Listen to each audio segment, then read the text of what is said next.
Oh, let me change my background. uh, Grand Rising, everyone. Let's adjust my background here. Go out here on the beach. Welcome, welcome, welcome. Welcome back to another sunny Sunday of the One Great I Am Awakening. I'm Chris Taylor, one of your hosts, and with me is my partner in spirit and in mind, Mr. Gregory Thomas, also Yes, known sir. as Sir T. What a pray. Yeah, man. Greetings to the panel. Greetings to everyone. It's a blessing. It's a blessing.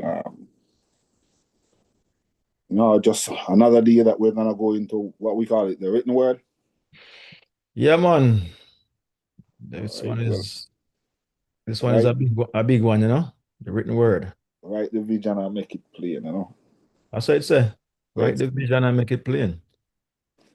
all right. So yeah. So this morning we're gonna go into the whole mechanics of all of that. What's the power of the written word? And we keep reading in scripture that they're saying as it is written, and they say because as it is written, and everybody take it for granted that because it is written, it is law.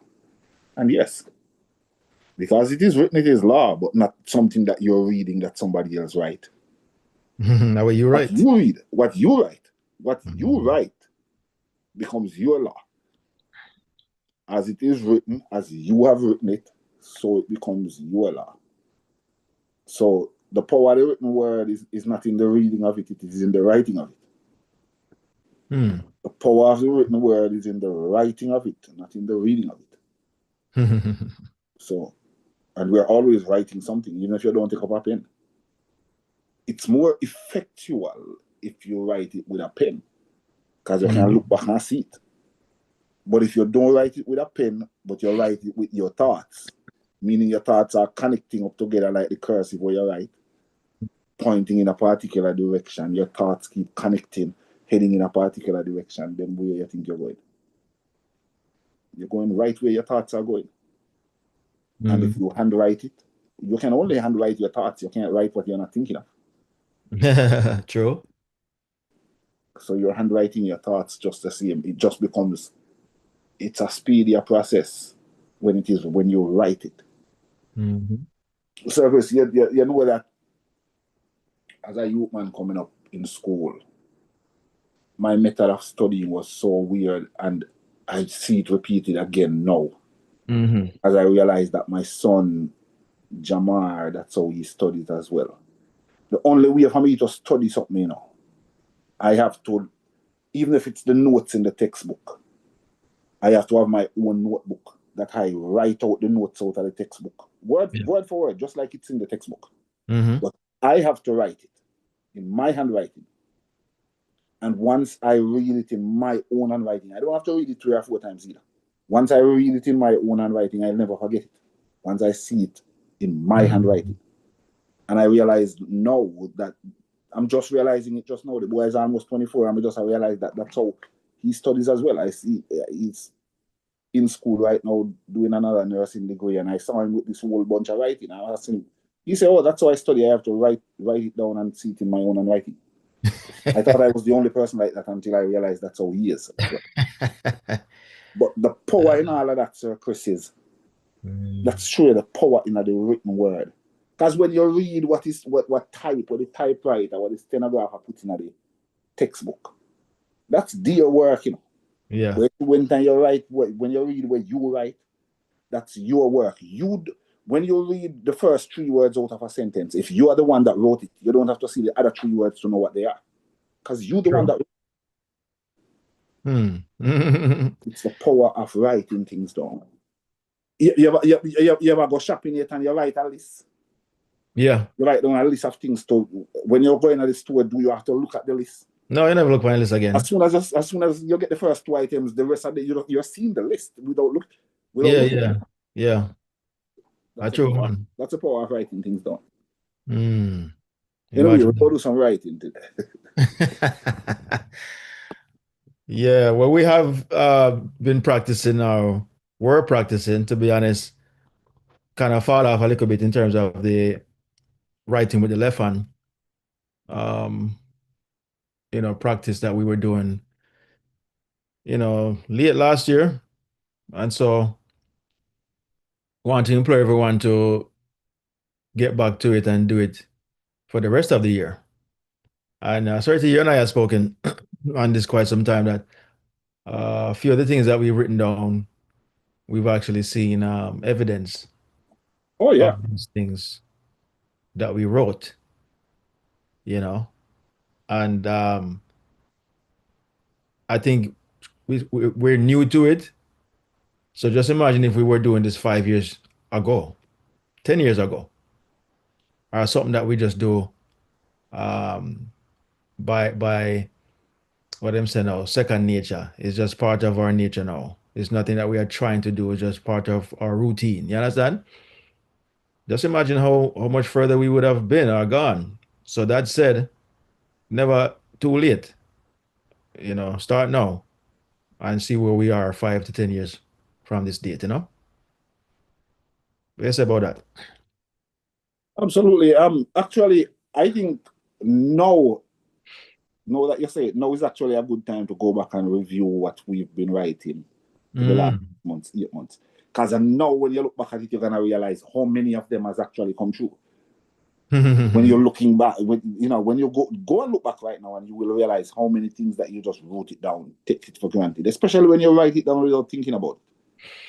There's an exercise that is given, where you wake up in the morning, have the notebook and the pen right at your bedside, and you wake up in the morning. And if you wake up and you forget to do it, nobody do it in the morning.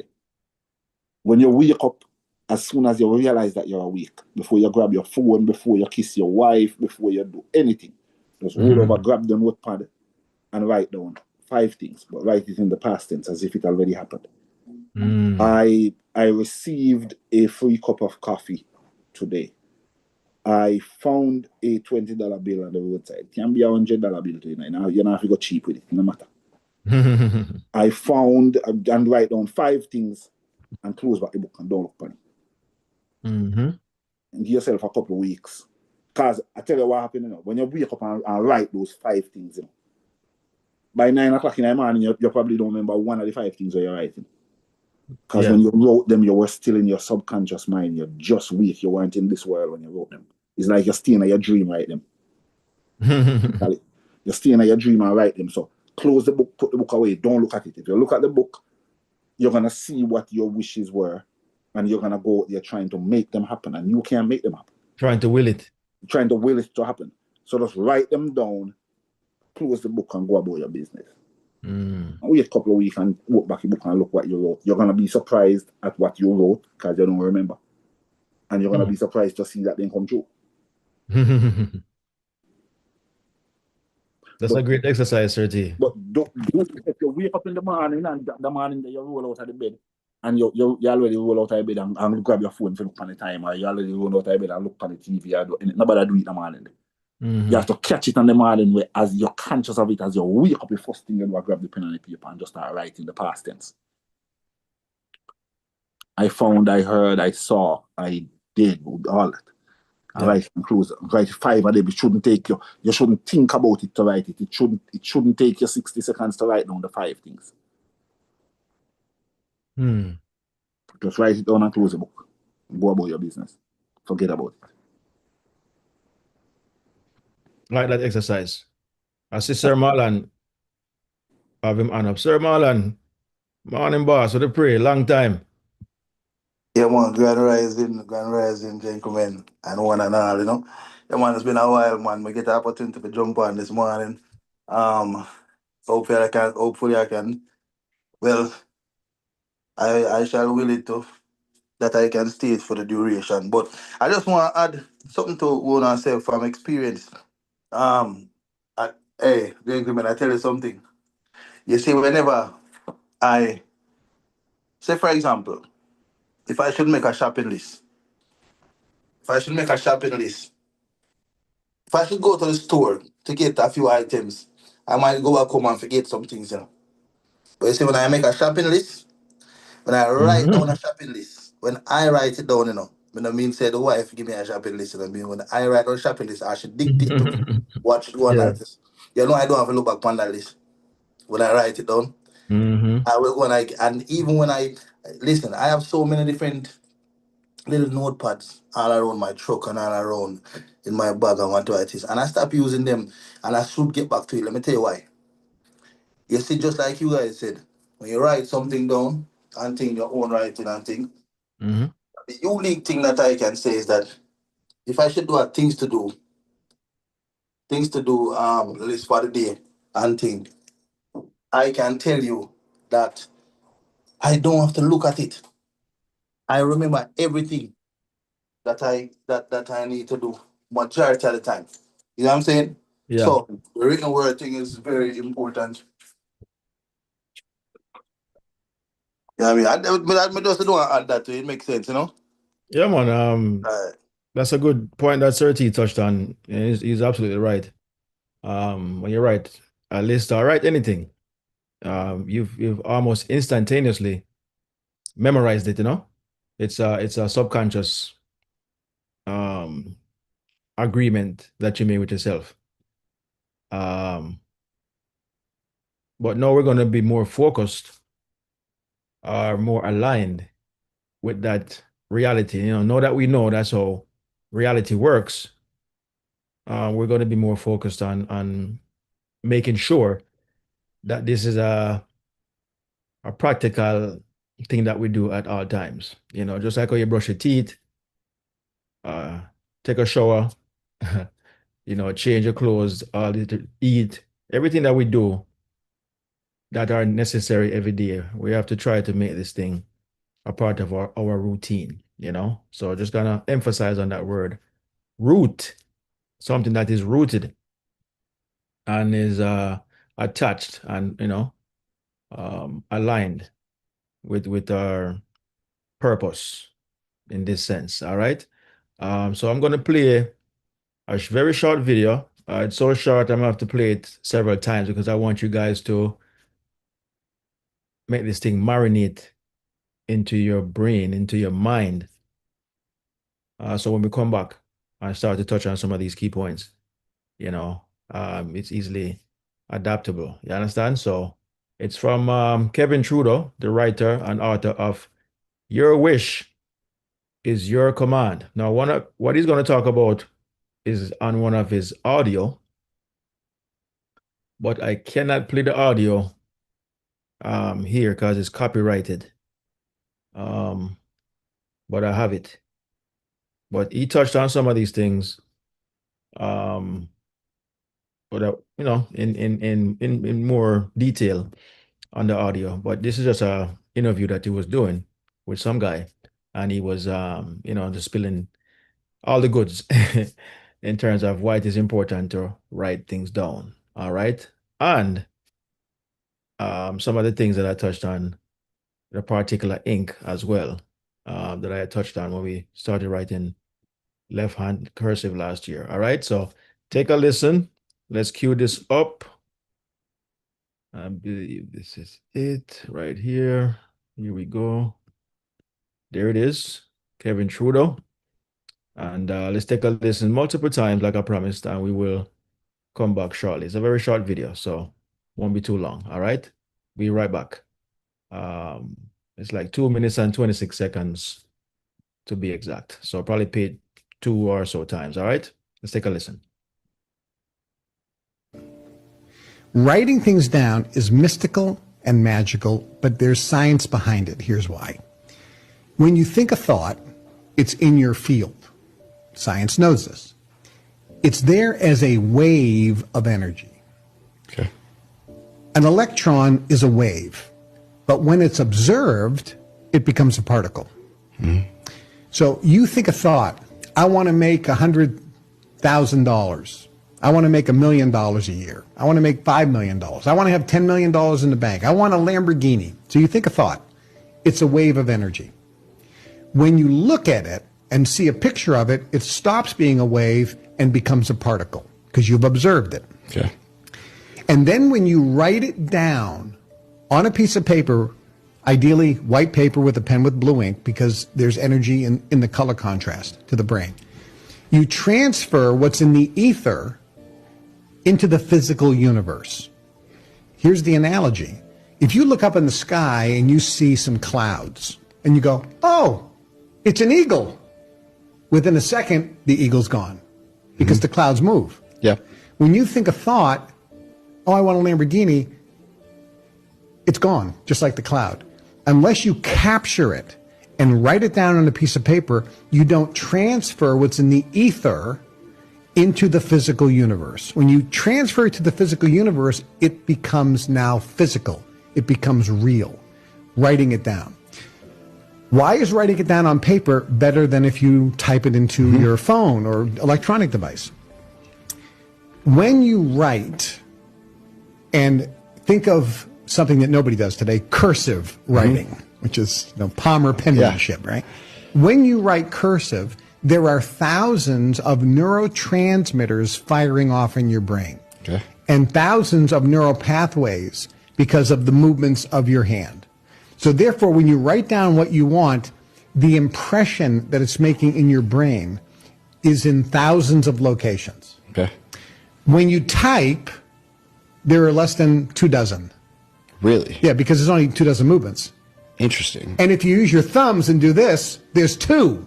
It's even less. Exactly. Most people spend their entire lives chasing money, and most people spend their Writing things down is mystical and magical, but there's science behind it. Here's why. When you think a thought, it's in your field. Science knows this. It's there as a wave of energy. An electron is a wave, but when it's observed, it becomes a particle. So you think a thought, I want to make $100,000.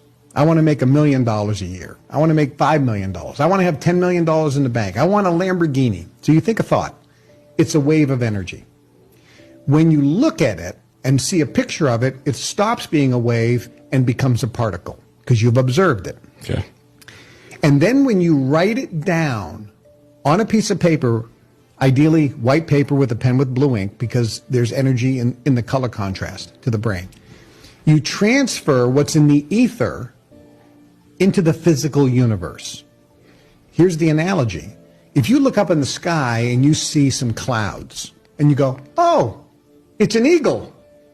Within a second, the eagle's gone because the clouds move. When you think a thought, oh, I want a Lamborghini, it's gone, just like the cloud. Unless you capture it and write it down on a piece of paper, you don't transfer what's in the ether into the physical universe. When you transfer it to the physical universe, it becomes now physical. It becomes real. Writing it down. Why is writing it down on paper better than if you type it into your phone or electronic device? When you write, and think of something that nobody does today, cursive writing, which is Palmer penmanship, right? When you write cursive, there are thousands of neurotransmitters firing off in your brain, and thousands of neural pathways because of the movements of your hand. So therefore, when you write down what you want, the impression that it's making in your brain is in thousands of locations. When you type, there are less than 24. Really? Yeah, because there's only 24 movements. Interesting. And if you use your thumbs and do this, there's 2. It's even less. Exactly. most people spend their entire lives chasing money, and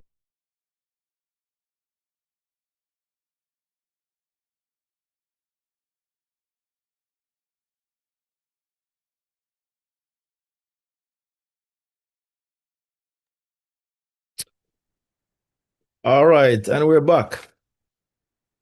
All right, so as promised, that was a short video with Kevin Trudeau, talking about writing things down. Why it is important to write things down. All right, he says right here that a thought is a wave of energy. So we're going to focus on that throughout. Thought is a wave of energy. But when you write it down, you transfer it from just energy are just a thought to becoming physical.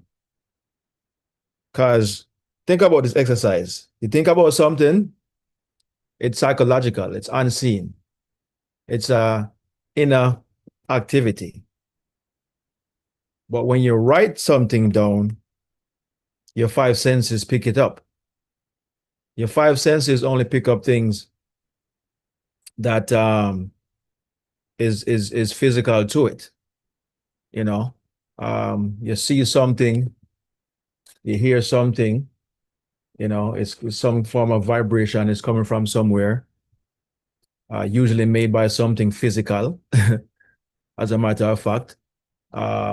You smell something, you taste it, or you touch something. Touch is even more pronounced. Out of all the senses, your touch is definitely identified with something physical. So when you're writing something, you're actually touching the paper. You know you're writing something, and your focus is heightened because it's something that you're thinking about what you're writing or listening to from an observation standpoint, maybe a lecturer, teacher, whatnot, or just anything in particular. But you have to concentrate on what you're doing. That concentration causes your brain to now create more neural pathways or affirm the ones you already have.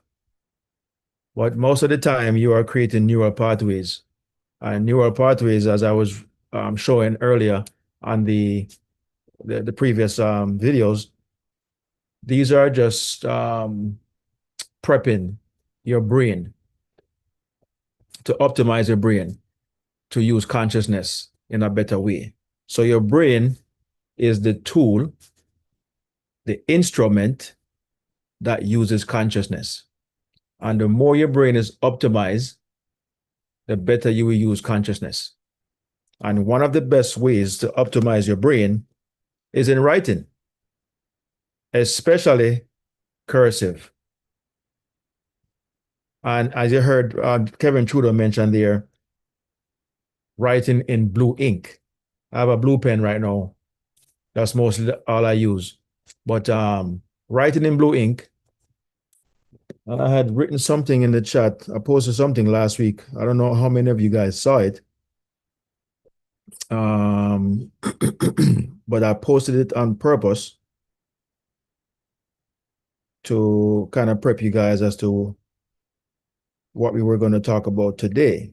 It says writing in blue ink carries significant spiritual and psychological meanings, often symbolizing a connection to the divine, tranquility, and in many traditions, a direct link to heaven. You heard Kevin Trudeau say something about how it's more divinely connected, the blue ink. Unlike the formal authority of black ink, blue ink represents trust, sincerity, wisdom, and calmness, making it a preferred choice for heartfelt, personal, and this is very important, creative communication. That word, creative. So when you're writing in blue ink, you're more creative, especially if you're writing in cursive. It says, here's a breakdown of the spiritual, symbolic, and practical meanings of writing in blue ink. Spiritual and religious symbols, the divine, and heaven. Blue is deeply connected to the divine, representing the sea and the sky. I guess the two of the firmament spoken of in scripture, which are reminders of the grandeur of the universe and God's heavenly throne. Okay. Jewish mysticism and tradition. In Jewish tradition, blue is a sacred color that symbolizes divinity, equilibrium, and is used as a reminder to focus on holiness or to become one with your desire, one with your goal, dream, aspirations, and whatnot, you know? And there's a number of things here that it goes through. Um, to basically give you different varieties in what, writing with blue ink versus black ink. Here's what it says right here. Usage in rituals and manifestations. Like we're talking about today, manifesting, through the written word. Manifestation in the context of the law of attraction or scripting, blue ink is recommended for manifesting goals that require calm, clear, and steady energy. It helps in grounding your vision. Imagine that. Sir T, I don't know if you get a chance to look at that post, but it is a very vital post to revisit today after we go through this, because I have a bunch of documentation for today's class, really. And I think most of it I got through Chat GPT, to be honest, because it's basically a hybrid version of YouTube. Not YouTube. Yeah, I guess you could say YouTube, but a hybrid version of Google. All right. Um, the only difference is Google already have things pre-written for the most case, but Chat GPT is writing on cue, basically, giving you a immediate thought process wherever it's pulling its information from, which is actually Google and other places or whatnot. But it learns your inquiries and I guess your reason or think or whatever and write on that and in that way. But it's a really good tool. So some of the information I got today to go over is what ChatGPT talks about in the writing, the purpose of writing. I even looked up, as we've been practicing over the last couple of months, left-hand writing.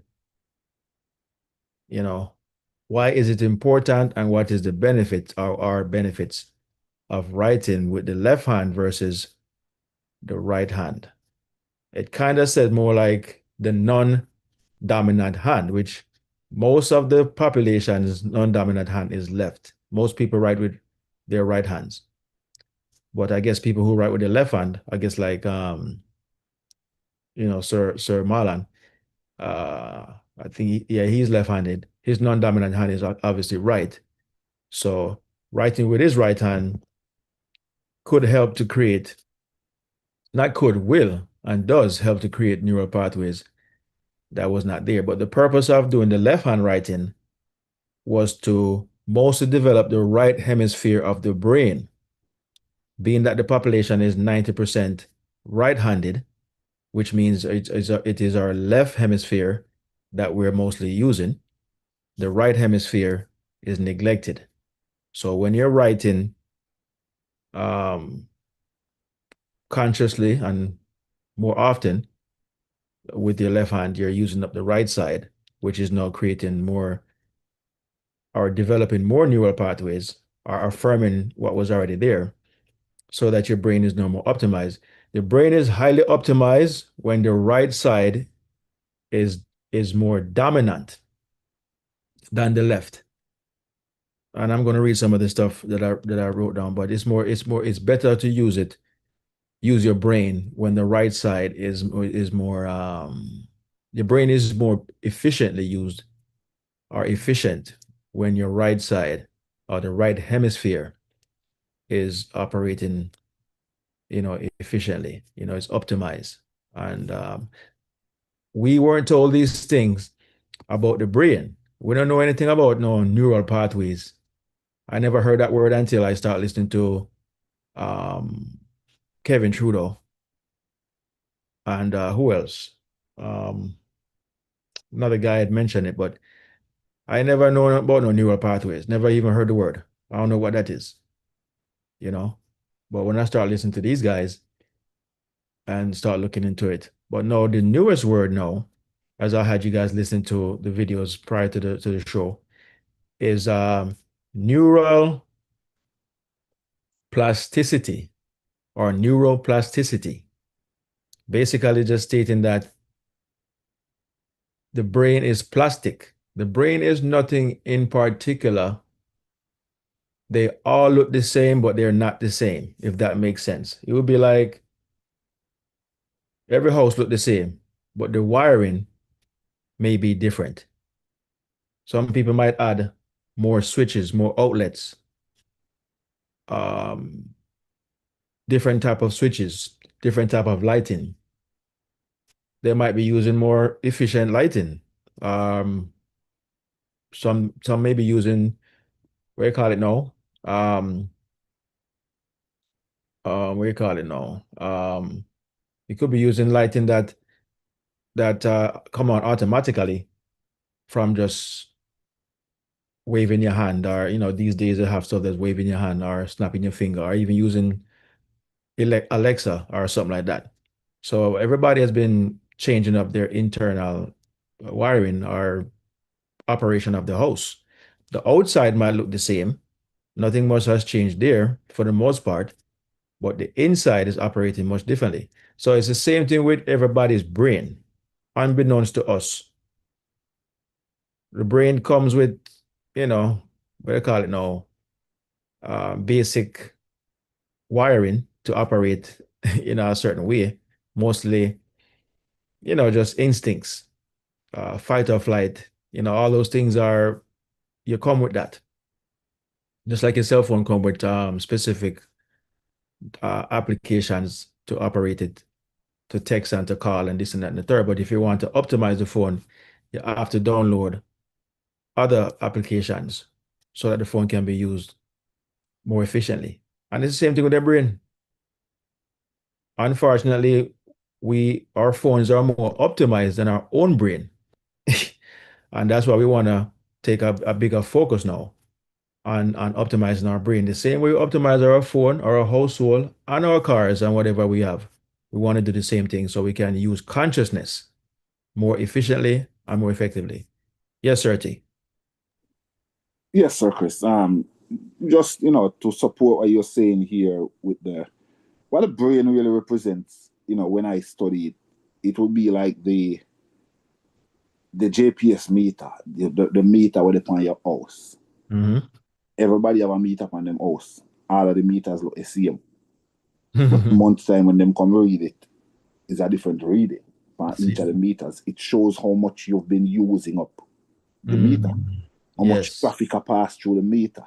It's the same thing with the brain. We all get a brand new brain that looks the same and function the same when we started using it. Yeah. But if you should go in at the brain and run, I run a diagnostic on it when I realize, okay, so this brain has gone this far. This brain remains stagnant here. This Yes. brain is mostly left-sided over there, left-sided Mhm. thinking. This brain is mostly right-sided. And you can go ahead and you can diagnose the brain based on how it has been used.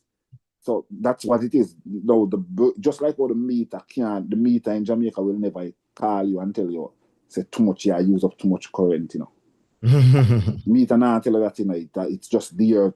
It doesn't care how you use it. It's the same thing with the brain. The brain is just here. The brain is never gonna tell you that, man, you're not thinking in new thoughts, you just keep stuck in the same paradigm. No, the brain does not care what you do with it. It's what you do. So, it's the meter. The brain is really the meter that tell you what kind of traffic has been running through. I like that analogy, sir T.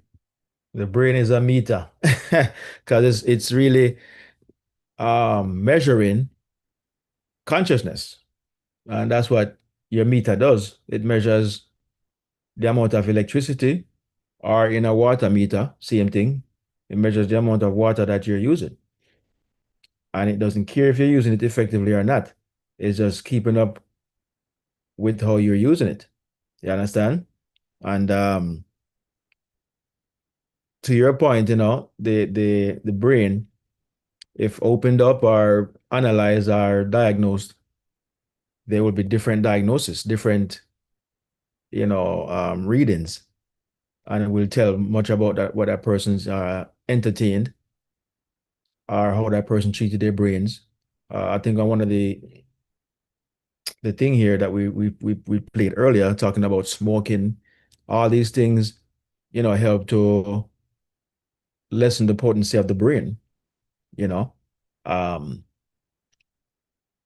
and it's kind of funny how there's so many things that we can use to they're used to affect the brain.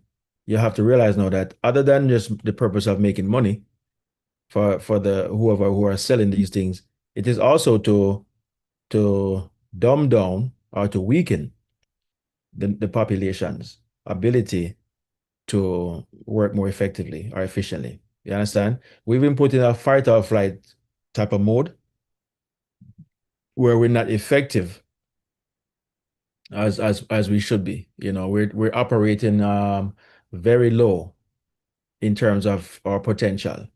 And I realize that everything that we should have been doing is going to have to be a direct focus on our part. Nobody can do it for you. I is even going to encourage you to do it. It's something that you have to deliberately do. And the good thing is, and it's also challenging, probably can't even say bad. The good thing is you cannot use willpower. And so therefore, it's something that you have to do consistently, you know? It's something that you have to do like brushing your teeth every day, just small increments of it. The issue is when it is something that you're not accustomed to doing, and you're busy already doing all type of other stuff. This new thing requires so much more effort and focus because of time constraints or prior obligations, you know. So it's something that you have to integrate into your brain, that this is part of your routine every day and whatnot. Just like everything else, it has to become just as, if not more important, because what we're doing now is going to affect in a good way all the other stuff that we've been doing. In other words, if we have poor time management or um, you know, have a lot of stuff that we haven't gotten done or need to get done, optimizing our brain will in turn, turn around those inefficiencies, would make it more effective and efficiently used. You're going to become so much more aware of, like, sometimes I'm thinking like, why didn't I think of that before? Like, lately some things that I was struggling with to figure out how to, make it more optimal and whatnot. And then it just come to me and I'm like, why am I never think about that before? It's just so obvious that that was an easy solution. Why am I not, how is it that I'm just now becoming aware of that? And but I know it's because of the other distractions and all the other stuff that you have to think about and do, that you're not giving that thing you're trying to figure out enough attention. Because as you know, energy flows where attention goes. And that energy is consciousness, that energy is awareness. That energy is a solution to your desire. And the more focus our attention you give to it, is the quicker and easier the solution is going to come. So I think a lot of stuff that we haven't figured out or done right or haven't done any at all is because our focus is spotlight, no, floodlight. It's all over the place. It's not spotlight focus, like, on one thing at a time, which the conscious mind can only focus on one thing at a time. But we focus on this and then we're over here and then we're over here. So it's not getting enough attention, in order to solve. The patience is not there. So, But I Chris, but I do think once we optimize our brain, that will increase. Yes, sir, T. yeah, I didn't want you to go past that word you just used. Attention. Mm-hmm. Attention. But see, we are thinking all day, we are observing things randomly all day, but what are you paying attention to? Attention to, yeah. Notice what you do with attention, you know. What do you do with attention? You pay attention. But what are you paying for? Because system now rob you, you know. The system, I'm not talk about John Paul system, you know. I talk about the system, the overall, generally designed system of consciousness. It can't cheat you. It cannot rob you. You have to get what you pay for. And you pay attention. And you're gonna get what you pay for. Whatever whatever your attention is focused on when you're paying that attention, then that's what you get. Pay up here. Yeah.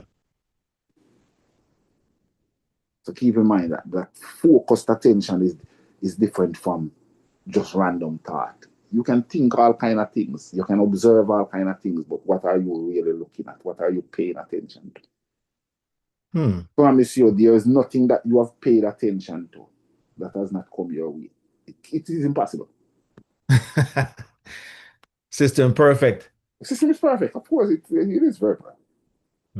Whatever you pay attention to, all right, you ever buy a new car yet? And all of a sudden you start to see a million of them. Yes. They were always there. You weren't paying attention. Until you have your one. But now that you get attention, you have your one, you start pay attention to them and they don't cease to pass as every minute you look at one. Imagine that. Park next to one too. Park next to one. Sometimes you park all 3 car, same as mine, same color, everything. It's crazy.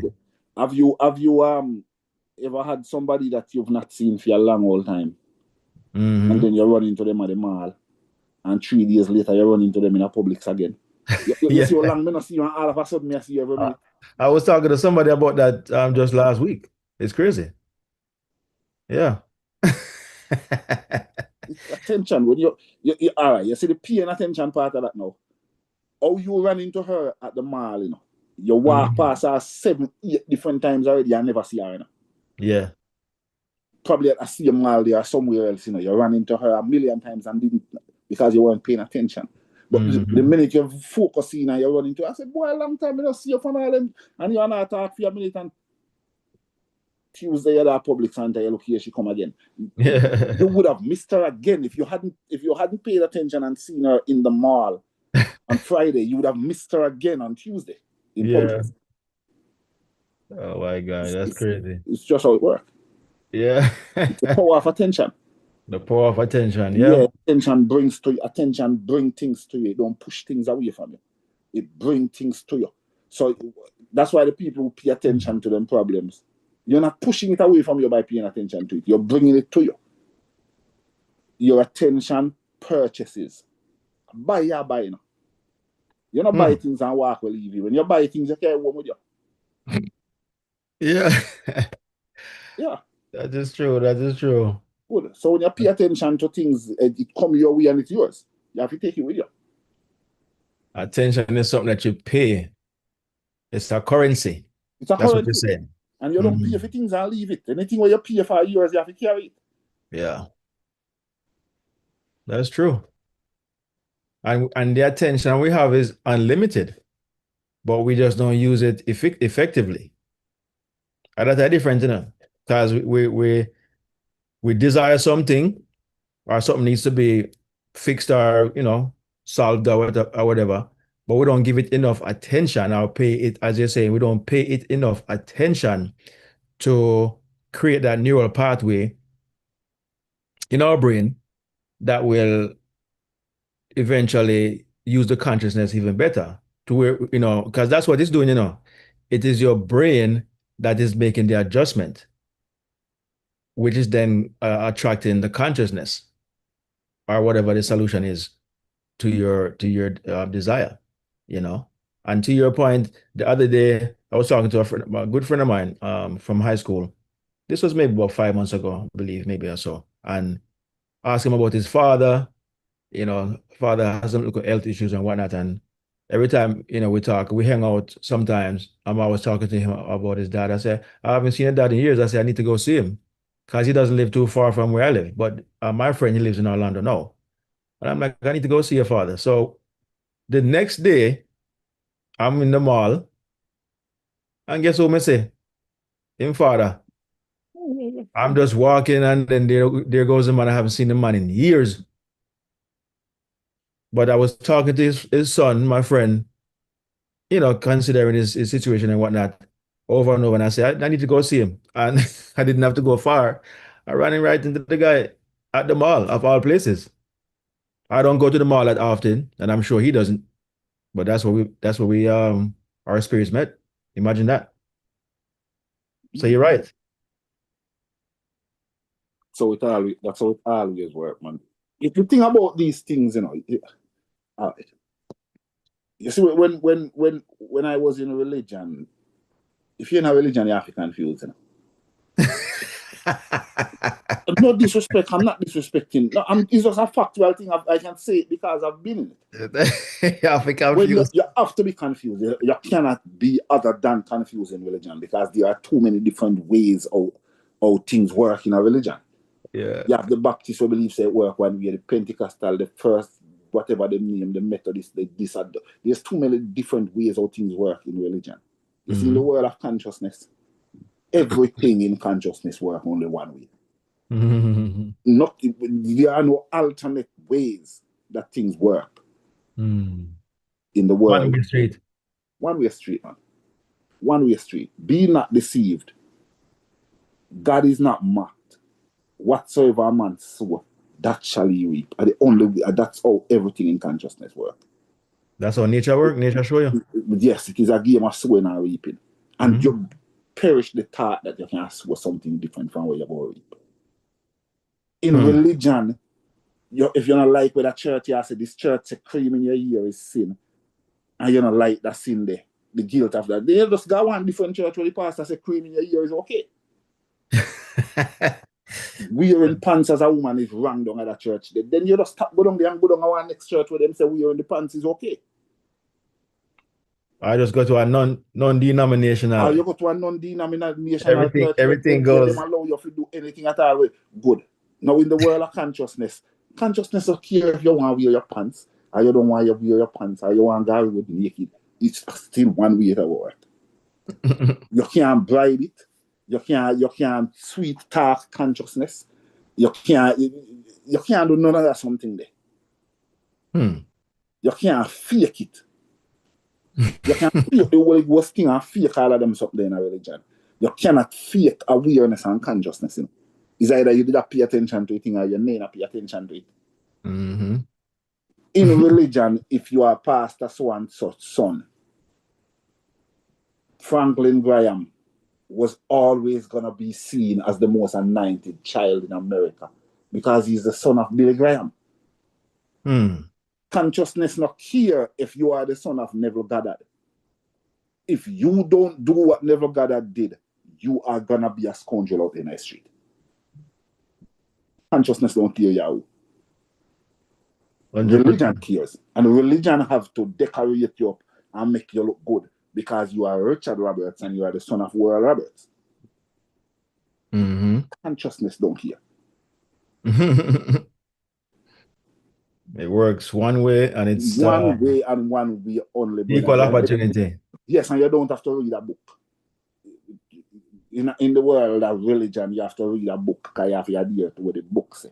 In the world of consciousness, you could have never read a line out of a book, brother. Life is gonna teach your consciousness because life is consciousness. It still works. Absolutely. And those are really valid points, Sir T, as we're talking about here. We were reading from a book that was written, but it was taught to us in a historic way rather than in a psychological or spiritual way or mystical, which is what we're talking about here today. If we were taught that you see how the Bible write down things, jot down all these different events and whatnot, and it's always talking about writing in write a prophecy or revelation. That's what writing is. Writing is a prophecy. You're doing it presently, but you're writing something that is to come. Yes. You understand? And if you have the consciousness, that's how it works. It works even more. So it's gonna work, whether you know what you're writing down is you're activating consciousness, whether you know or not is going to happen. But it works so much more when you are aware, Yes. consciously aware that what you're doing, as I say, God is not mocked. You understand? You cannot mock your own consciousness because your consciousness is God. And there's not no God in the sky somewhere that you are hiding from because you cannot hide from this so-called God because that God is your awareness of being. That's why it cannot be mocked. So that's why when you write something, as I said earlier, Sir T, you cannot write something and not think about it. You have to have thought about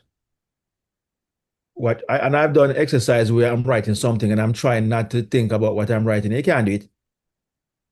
When you put in your password for any document or whatever, you have to be thinking what the password is. Even if you're doing it subconsciously, it's still thoughts. Why even the exercise that I spoke of, that when you first Mhm. wake up in the morning, you grab the pen and you write. Mm-hmm. It's not that you're not thinking about what you're writing because you couldn't write if you're not thinking. It's not that you're not thinking about what you're writing in that moment. You are thinking about it, but you're not fully in your conscious mind. You're still in your subconscious mind. That's why by the time you come to your conscious mind when you wake up, you're not gonna remember what you wrote.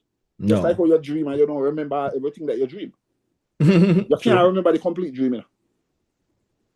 It is True. impossible for you to remember the entire dream because you weren't doing it in your conscious mind. So your conscious mind cannot recapture the whole thing.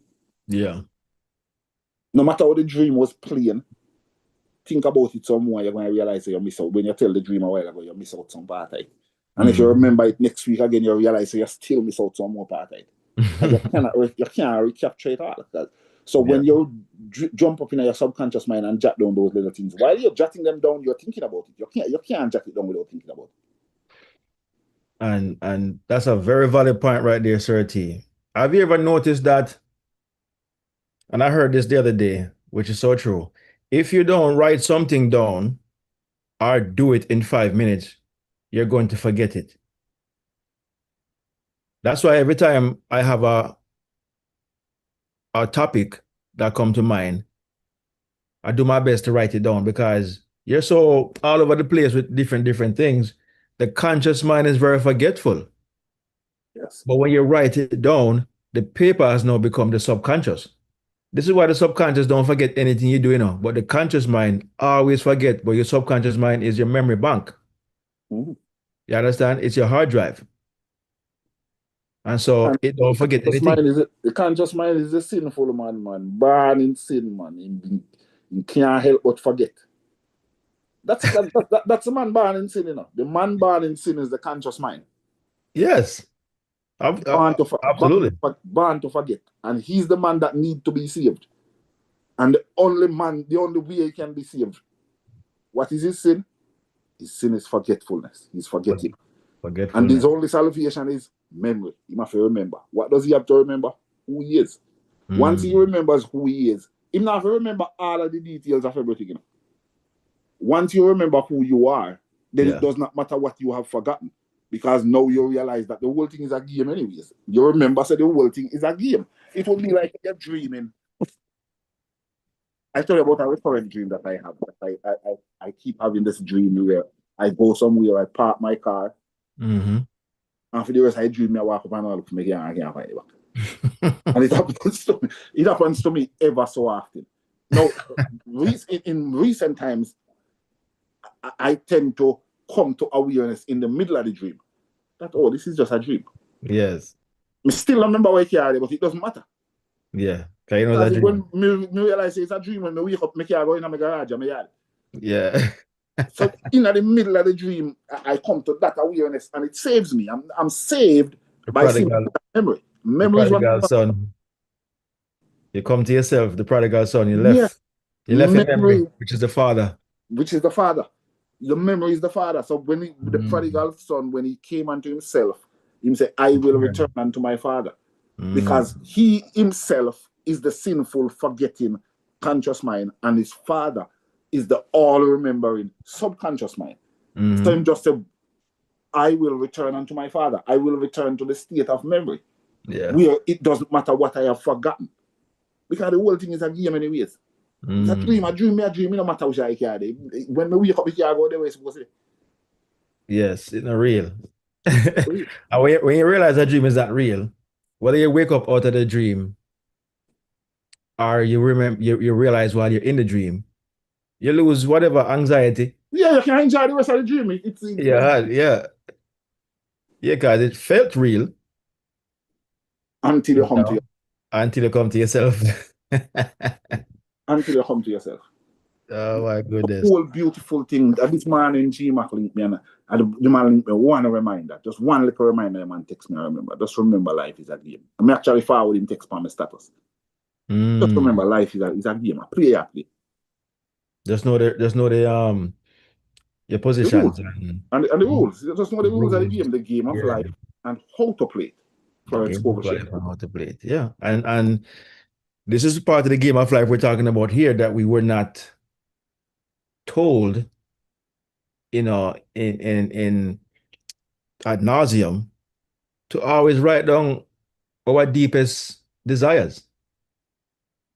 We weren't taught that writing down something, or cause you write in school normally, and stuff like that, but we're not told to go write down our desires. We're told to write down a lecture, write down this mathematic equation, and this comprehension or whatever, and do your best with it and bring it back. But we were never instructed to go write down your desire. I mean, I remember nobody telling me purposely. Nobody never tell with them something. To write down your desire. When you write the desire, remember now my side. When you write the desire, you don't write it as a desire, you write it as an accomplishment. It's fact. The thing that you are desiring, don't write it as a desire, write it as an accomplishment. Write it, say you already accomplished. It is finished. What you're really doing, you are writing your own Bible. It's the Bible where you read. The Bible where you read, who is the star boy of that Bible? The God. You know what he sees? Always victorious. Because it is written that he's always victorious. Well, you write your Bible now and write it where you are always victorious. The biography. Yeah, you write in your own Bible, and everything where you're writing there, write it like it happened for you already. And move on. And then you become as invincible as the God of the Bible, because them write him in the invisible. Invincible. And certainly, this is why we never saw it practical or make any sense to write something in the past tense, because we would feel like we're crazy. Like, how can you write something that has not happened? And God forbid you go show somebody that you write something that already happened and them don't see you with it. That's why they tell you when you write or when you pray, keep it to yourself. To keep it to yourself. Do it in secret. Yeah. And the Lord who sees it in secret will bless you. Yeah. Openly. Because when you tell somebody, them are going to think so you're crazy, and you may not be consciously aware or awakened to where you can block that person out and say, you can't go and laugh, it's all right. It's because like you're crazy too, because you're writing down things that happen where you know say not happen. But again, this life is a game, and it's a crazy game. I say that again. This life is a game, and it's a crazy game. If you're trying to play this game without playing it crazy, then what are we doing here? Exactly. You know, see exactly. I'm not sure how crazy the game is. Everything we do in this life, when the day you thought have sense, you're doing it to avoid death. You might not realize that, everything that you do, you're doing it to avoid dying. That's why you eat. That's why you build and keep yourself clean. That's why you do everything that you do. That's why you look left and right before you cross the road. Everything where you do, you're trying not to die. Well, I'm not sure how crazy this game called life is. That one man surviving game. Crazy game. You spend your whole life trying to prevent it, and it is the one inevitable thing that must happen. You're just delaying. You're just delaying the inevitable. Yeah. Crazy game, but that's why you have to just make it a game, because you realize that the results is already set. Eventually, you're going to lose. Eventually, you're going to lose. You know that. So Yeah. just enjoy the game. Yeah. Enjoy the game. You know, so eventually you're gonna lose. But even when you lose, you're not lose nothing because it's just a game. You're gonna just go back right where you come from. Yeah. When you Yeah. lose and you There's come no out, like you go condemnation. right back where you come from. Yeah, there is no condemnation, What you know. condemnation? Well, the condemnation you really suffer as well. You're playing the game, honestly, Exactly. and just being caught up in it, thinking it's real. And this is why writing something down works, because what we're doing is not so-called real. In other words, something that's real cannot be changed, cannot be altered, and stuff like that.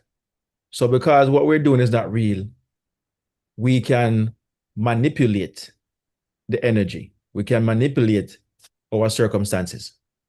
And one of those ways to manipulate our circumstances, if especially if it is a dire circumstance, is to write down, as I said, Sir T, the so-called circumstance or issue, problem, challenge is already fixed.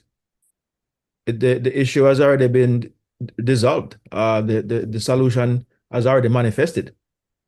So we have to write it down as something that has already happened, something that's already passed. As I said, faith, right?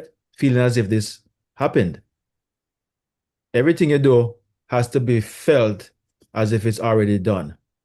That's what the parable book said when Christ was on the cross. He said, "It is finished." Past tense, you know. It is finished. You know, you're saying that whatever it is that you desire are going through or whatnot. And we even said this the other day, Sir T, that um if we experience something, or if we're experiencing something, no, that is dire, adverse. We have to change our focus that it is not something that we're experiencing. No, it was, because we're living in the past. It is a past imagination, a past conscious being, our awareness that we have now met, you know, met up with, that has come to pay us the visit. But if we continue thinking it's present, we're only going to duplicate it to come again. Now, so it go. It becomes we're not breaking the loop. It's perpetual. You Yes, know. the circle is unbroken. You can't break it. You know. So we have to change our perception, because when they say perception, your perception is reality. Your one, not such and such. Your perception is reality. Everybody's perception creates their own reality, whether it be good, bad, or indifferent. You know, that right there shows you that you're not working with something that is so-called solid or real or fixed or, as Neville would say, facts. Kevin Trudeau has one of the tips on it as he was learning in his training. Um, and I'm actually planning on doing a lesson in some of what Kevin Trudeau spoke about. We can do the lesson, just cannot play the audios. So I'm working on that. But the training that Kevin Trudeau did is called the 5 basics. So want to do an episode on that, a lesson on the 5 basics. But it's not a 1 week thing. It's going to take several weeks to kind of actually get it done.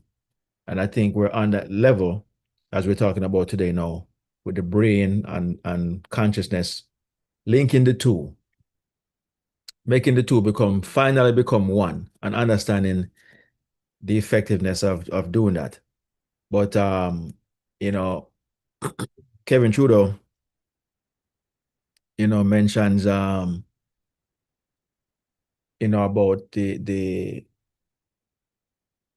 what we're talking about today, the neuroplasticity, the, writing things down, um, using a particular ink, as we're saying here today, blue ink, um, writing with the left hand. Mentioned a lot of stuff in the training. It was a lot of tapes, a lot of different tapes that he used to do the lessons.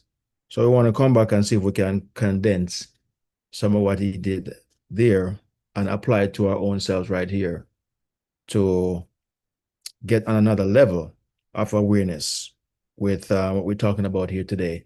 Writing things down to further create our reality. Because reality, as we're saying here, are not facts. Um, Kevin alluded to it that he was training with one of his trainer, and he was like, the trainer told him, or his master, he called him, that facts do not count. There is no such thing as facts. And Kevin was like, what do you mean facts don't count? Facts do count. If I look in my bank account and I have no money, or I have debt up to my eyeballs, or my car broke down, or some adverse situation, that is a fact. Facts do count. you know. And so, by the time he got to his training, you realize that he was off, that that facts do not count, never alluded to it, that your assumptions um hardens into fact, meaning that that's the only way, that your assumption is the only fact. Consciousness is the only fact. Not no whatever you're experiencing. That is not a fact. Only what you assume. Consciousness is the only fact. Anything outside of that is not factual, is not real. Consciousness is that's why I never always say consciousness is the only reality, because it's the only thing that cannot be changed. Your consciousness creates, from what you assume it to be. So it is the only reality. Anything else that we're going through, if it was real, it could never change it. Consciousness cannot be changed. It is universal. It's a law. You understand? But anything you're experiencing, going through, going to, or had experienced, none of it not real. Or else you would be stuck in it forever and could not escape. So our escapability is our own consciousness, and our imprisonment is also our own consciousness. You understand? The same knife that you use to stick a goat is what you use to stick a sheep. The same fence that they used to keep out a thief also keeps in the thief. You understand?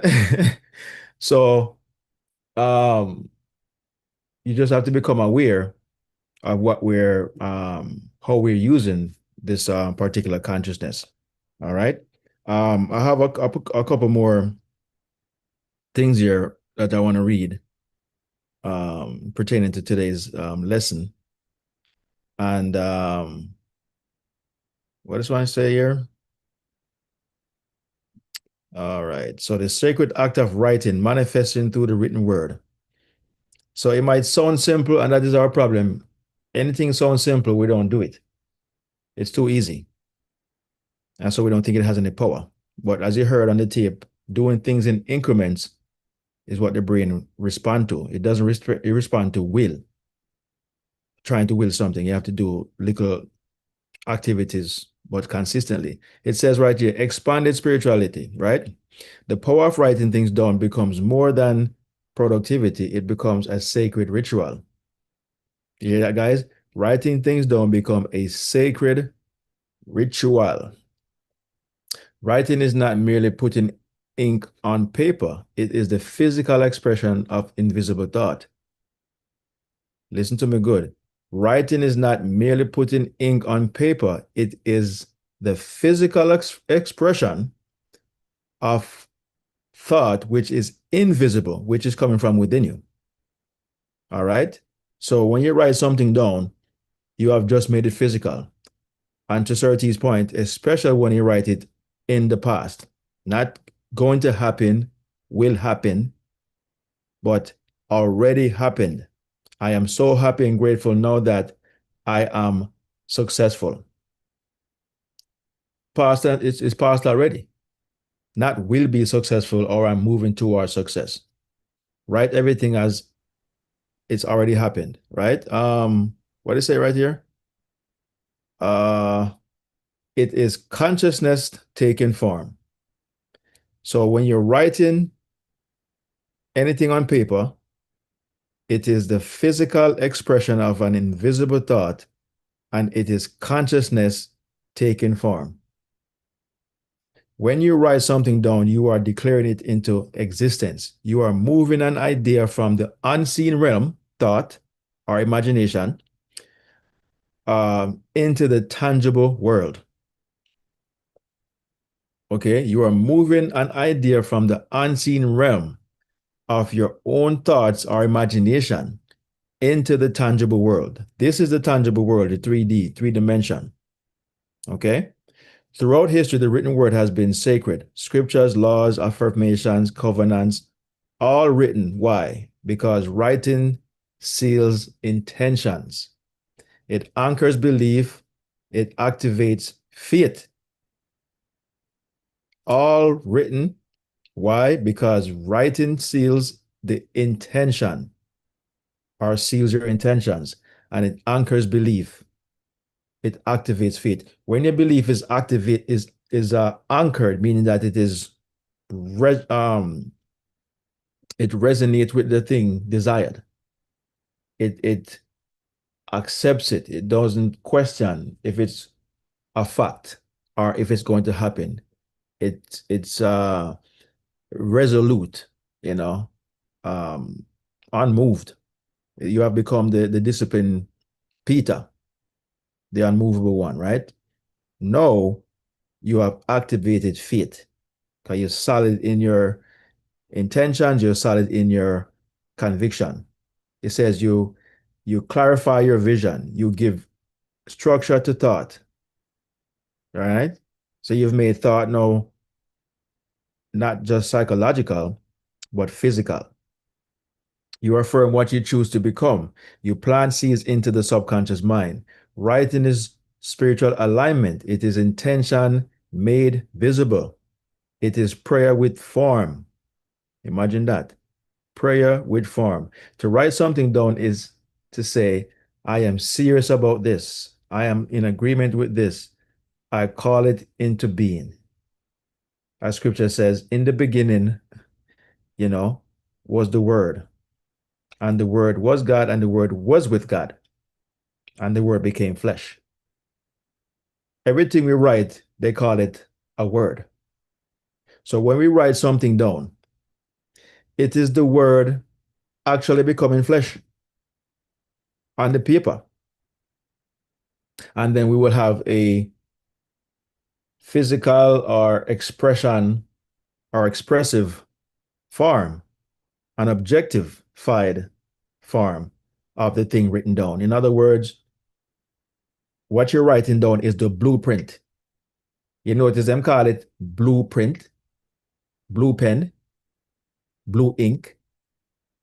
Why you think them call it blueprint? They've been telling us all this time. Them even call it the name blueprint because the blue is a heavenly realm. It's attached to spirit or spiritual resonance because spirit is what gives life. Spirit is life and can only give what it is, which is life. So the blueprint, anything you write down is the blueprint. And what do you do with blueprint?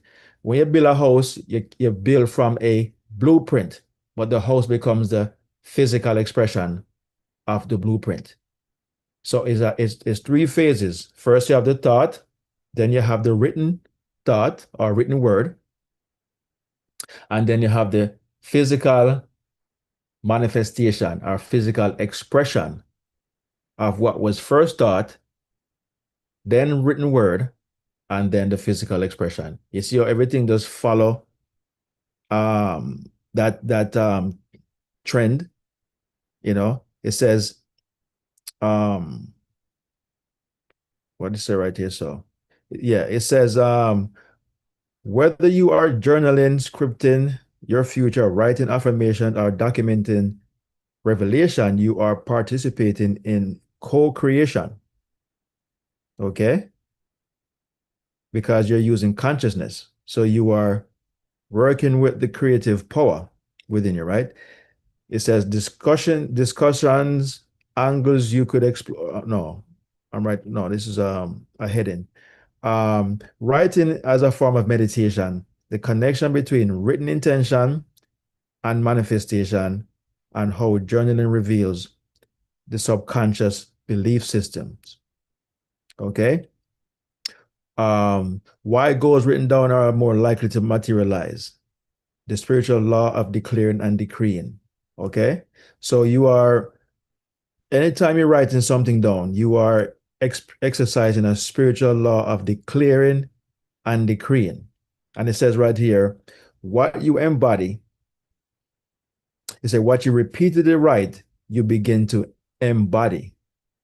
What you embody, you begin to experience. The pen becomes a wand, and the page is your altar, and your words become prophecy. You're prophesying to your own self, not to the masses, not to anybody in particular. Everything you're doing is to your own self.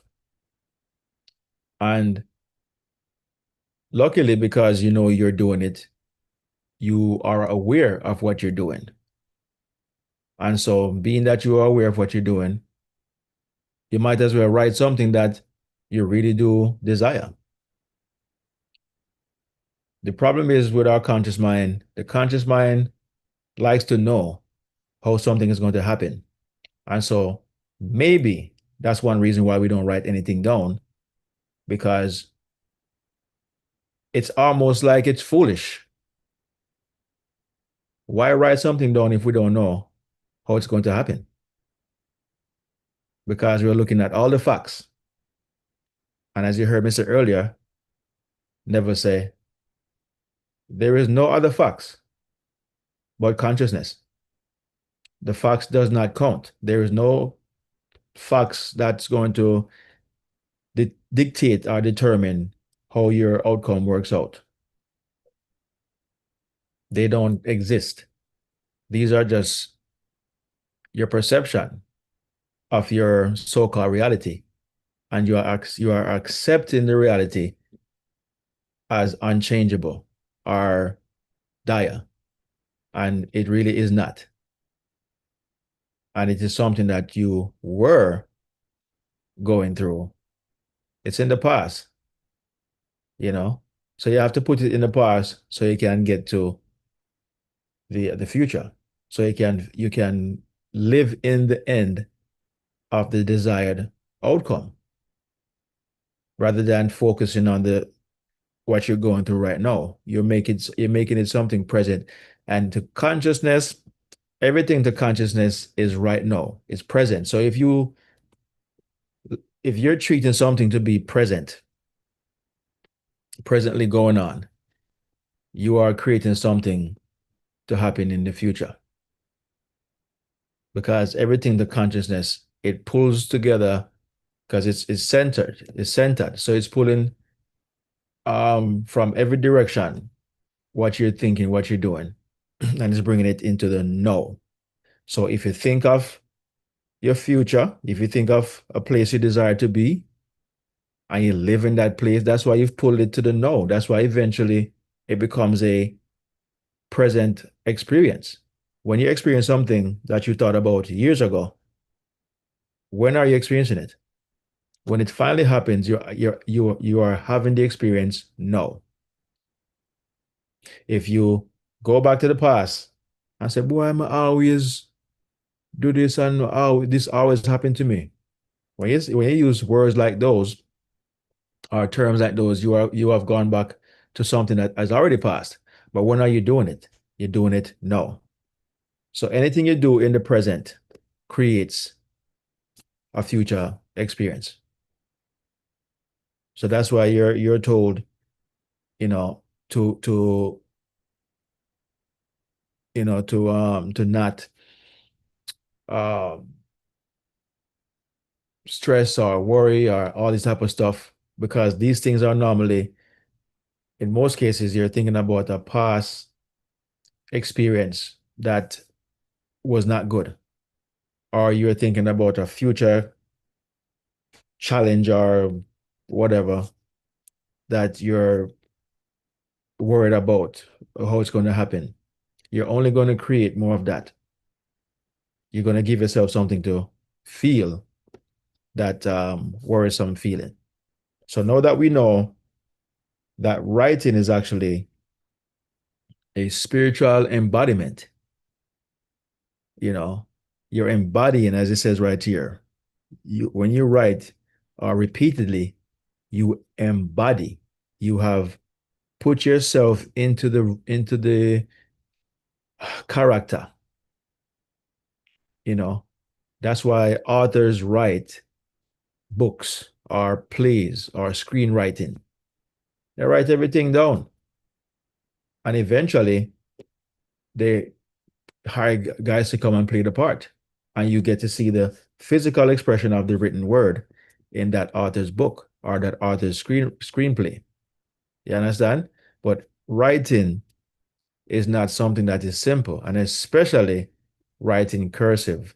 Everything we read these days is written in block letters. So it kind of um I would say no, kind of it caused us to start to accept writing the same way that we're reading.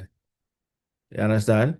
But if we can go back to the old days where we were reading or writing cursively. You heard Kevin Tudor says when you write cursively, whether it be the right hand or left hand, you are activating so many different neural pathways. You understand? When you text or type, you're only activating a dozen movements. But when you write cursively, you're activating hundreds, thousands, hundreds of thousands of different movements with your hand and the connectivity with your neural system. You understand? You are carving out different maps in your brain um, with consistency that will eventually align your brain with consciousness in the way it was supposed to. You know, we have just been out of alignment, and that's why some of us manifest a certain way at a certain speed, and some of us don't. You know, we see that guy, he has the best life. What is he doing different? um, but as I said earlier, the brains look the same, but they don't have the same content. You know, two books look the same, but the contents therein are different. Same thickness, same size, whatever. What is different arrangements of the content? Your brain is the same way. It can be arranged. Your brain is not something that is rigid, it's very plastic. That's what they call it, neural plasticity. It's made out of what I'm saying? Cholesterol. You know, it's nothing that is rigid, it's very fluid, but it is electric at the same time. Your brain is an electrical device. Okay. And so based on what you're doing, you're connecting nerves, connecting within this structure that based on how you wire it up, just like in a house, based on how the wiring is, it will use certain components or certain switches is responsible for turning this on and that off and so on and so forth. Same thing. Nothing is Everything we see on the outside is what's going on the inside, but we're just not aware of it. Okay? We are actually living in our brain. We're living in our consciousness and don't even know it. Everything on the outside is really on the inside. We live in two different universes. There are two universes, one spiritual, one physical. And one more thing I want to touch on, everyone, is that you heard Kevin Tudor mention that energy or consciousness is our atoms are um they're waves of energy, but when they're observed, they become particles. When they're observed, they become particles. In other words, they take form or take shape when you observe it. What is he saying? As strange as it might seem, the world is only so-called real to us because we're observing it. It doesn't really exist. Nothing is really here. Everything we see is because we observe it, or because consciousness is observing it, or knows it, and is it. So this is why nothing is real, because when you change what you observe or how you observe something, you change it. Your perception changes things. Consciousness is like a television, you know, that is showing you on the screen what it is viewing from somewhere out there. And you get to see the view, what it's seeing. But when you turn off the TV, it's gone. When it's not being observed, it's gone. You know, everything is always going to be seen because consciousness is everywhere. It's the all. So everything is always intact because no matter what angle consciousness is observing from, it's still projecting this so-called reality. You understand? From different angles and whatnot. You're seeing it from your angle, other person seeing it from their angle. Whatever you're observing, you're just projecting what's in you already. And maybe this is just we call this now the general or the basic platform that we work from, and then you give it vividness, you give it color, you give it purpose, but it is first a general canvas that you're working from, and then you draw your picture on what you desire to experience, to have, to hold, whatever. Everything is based on how you're perceiving it. So it is a very, very interesting um concept, or a life form that that just give everything seems and feels so real, 3D and everything else. And in the same sense, it is not. It's amazing to come to know that this is how life really is, and not be concerned or worried. As Sir T said earlier, it's just a game that we're playing, and we're writing either in mind, in thought, because you're always writing, but you're putting down your writing on paper where it is inked and always revisitable. You're always able to revisit. It's become a permanent memory. That's why writing something down is important, because you will forget what you imagined, what you meditated on, contemplated, or what just came to you as a download, a quick download, you'll forget. But when you write it down, it's permanent, you know, it's permanent. And it gives you more reason to visit it. You have no excuse now because you get to see it, read it uh daily, weekly, monthly, or at any particular time. So your attention is now more geared towards it. And this is why when they say when you write things down and you go back and read it over and over and over, you are paying it attention. You're paying it attention. And so reading is another thing. Not only writing down what we desire, but going back to read what we wrote. And Sarah, you alluded to it earlier, say you go back and read something that you manifested, but did not even realize or remember that you wrote it down until you went back and read it. And I heard those examples so many times. One guy, when I was studying back in the day, the law of attraction, this guy created a dream board.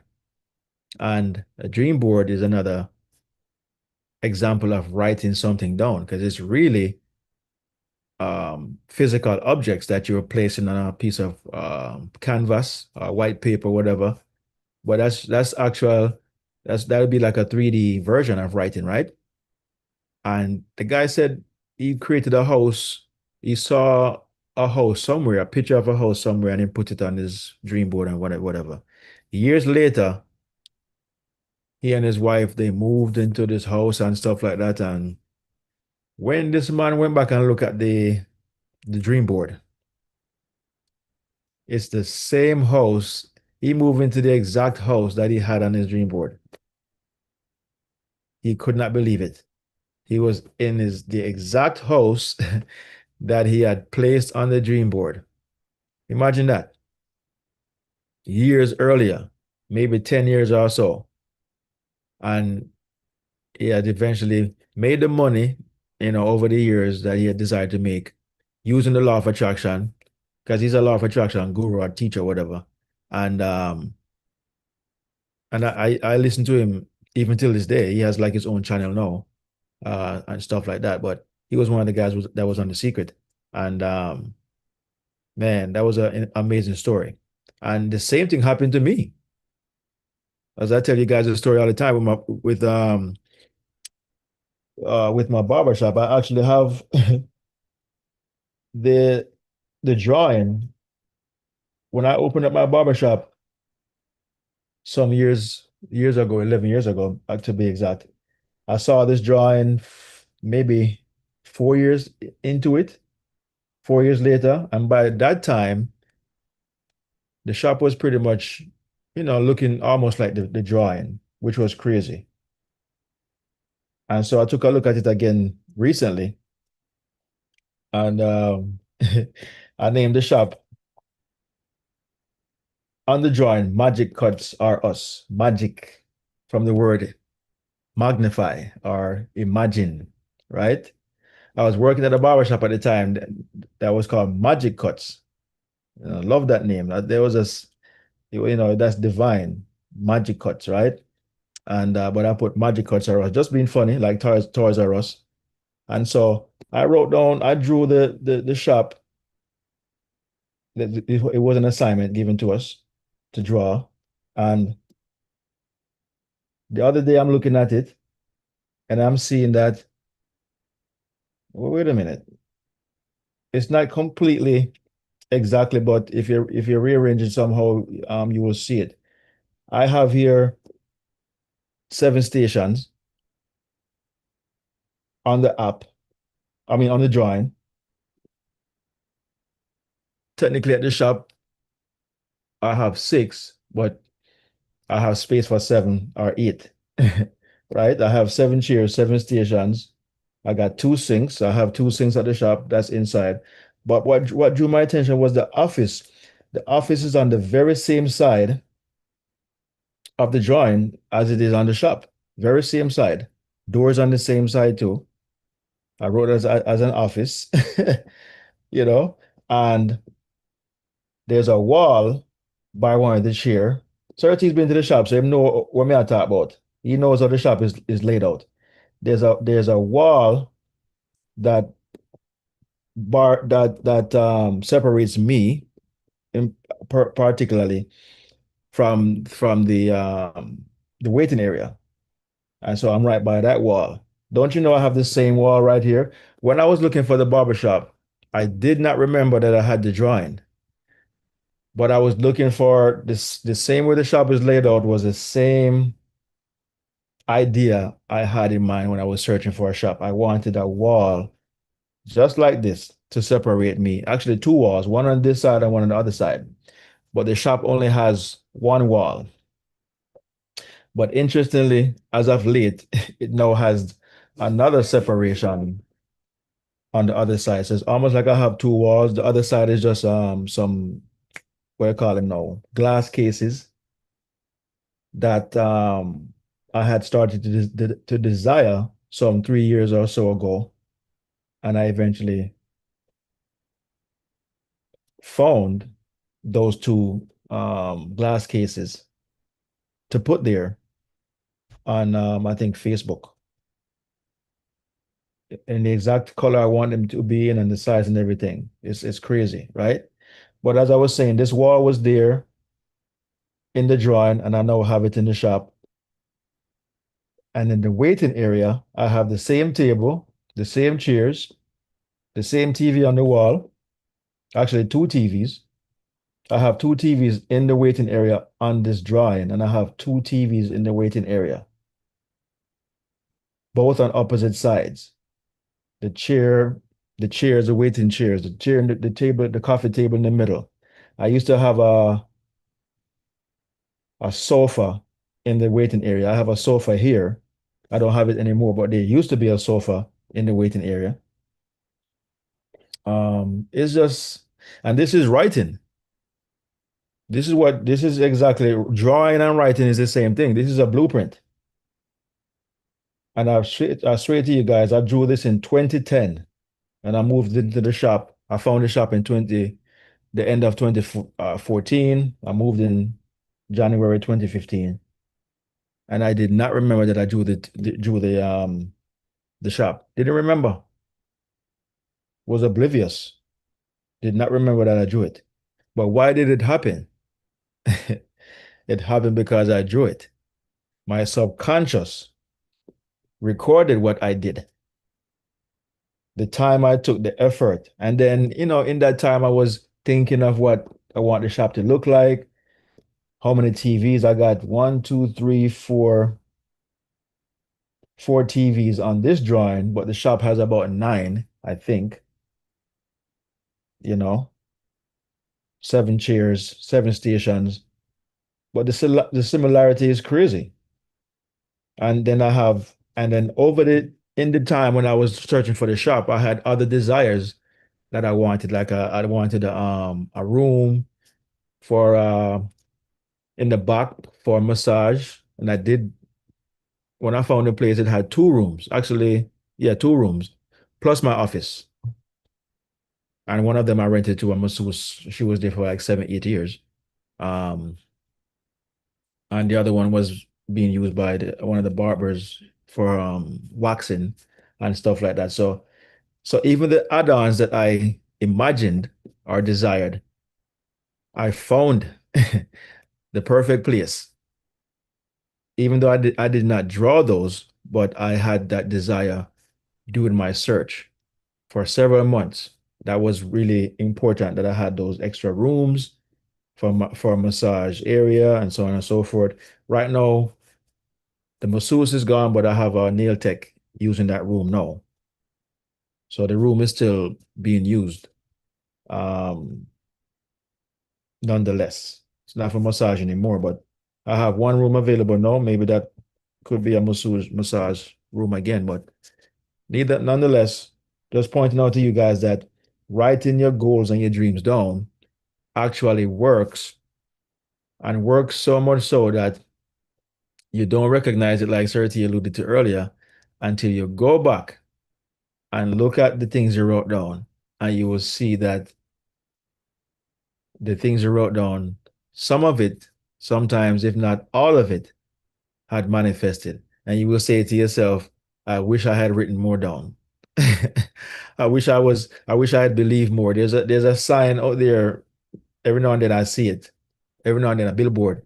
It said, um, dream big, you know, dream big. Sometimes we don't dream big because we only dream as big as our belief. You understand? But somebody asked a guy one time, he was making $1 million a month, and the guy asked him, what would you do differently? You're making $1 million a month. What would you change? And he said, dream bigger. He did not believe he could make more than $1 million a month. But now that he's making it, he wished he had dreamed bigger. Imagine that. So, what am I saying, guys? What are we saying? Doesn't matter how the size of the dream. Don't matter if it's something that is insurmountable or, too big to believe. Write it down anyways, because your consciousness does not give a damn about the facts. Okay? Write it down. Write down the written word. Manifesting through the written word is real. Is reality. It's practical. It's actual. It's not a movie or hearsay. Write it down, guys. No matter what it is. The consciousness that knows all things is who you are, but you're operating from a limited scope. And that's why you find it hard to accept what you already know, in your deepest consciousness. You already know you are capable of all things and anything. But the scope in where you're operating from is a veil, and it blinded you. From the minute you entered this world, you were blinded. You were tricked into believing you're just a human being. No, you're not just a human being. You are a consciousness operating as a human being from a limited perspective, because the consciousness can only operate as a limited perspective in this realm. It cannot operate any other way. It is only doing what it can do or is allowed to lawfully do. It cannot operate outside of its own laws. Okay? However, though we're limited, we can work from a more structural standpoint, at a higher rate of frequency, than we are operating right now. We're not operating at our highest potential. We are barely scratching the surface, barely scratching the surface. But either way, whether you're high on the totem pole or low, you're still operating from a limited standpoint of consciousness. Doesn't mean you're limiting consciousness. You cannot limit it. This is just how it works. It operates, can only operate in the facet in which it does. But we're just learning how to do it more effectively. That's all. We're just being more efficient, more effective. That's all we're doing. All we're asking ourselves and everybody here to do. And to help clear up the frustrations or difficulties that we may sometime have in solving or dissolving issues, or manifesting. All right. So it's just a matter of just doing the work, you know. We as it where scripture says faith without works is dead, you know. Yeah, we have the faith, but there's a particular work that's required, and the two have to agree. The two have to be one, you know, for things to really work effectively. So I have to do both sides of it. All right. I have to do your part. Sorry T, what you say?